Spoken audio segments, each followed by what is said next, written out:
રાધનપુરથી Patan bypass માર્ગ બિસ્માર હાલતમાં બન્યો। રાધનપુરના સીનાડ ગામનો સર્વિસ રોડ બિસ્માર હાલતમાં છે।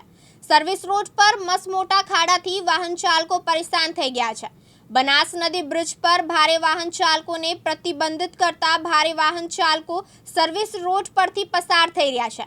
ત્યારે સર્વિસ રોડ પર ઢીચણસમા ખાડાઓથી વાહન ચાલકોને ભારે હાલાકી પડી રહી છે।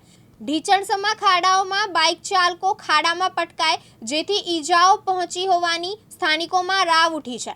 સ્થાનિકોમાં રોડ પર સમારકામ કરવા માંગ ઉઠી છે।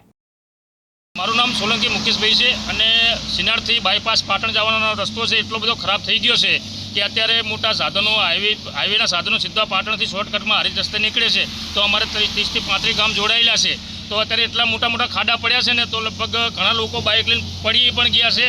તો સરકારને મારી વિનંતી છે કે તાત્કાલિક ધોરણે સિનારથી પાટણ રસ્તો જતો બાયપાસ કહેવાય રસ્તો એ અત્યારે બહુ ખરાબ છે અને નોંધ લઈને તાત્કાલિક આ રોડનું કામ ચાલુ કરે તો કોઈ જાનહાનિ ના થાય એવી મારી ખાસ વિનંતી સરકારશ્રીને। ગાડાભાઈ છે, આ રોડ પાટણથી રાધનપુરને જોડતો રોડ છે અને અહીંયા મોટા ખાડા પડ્યા છે।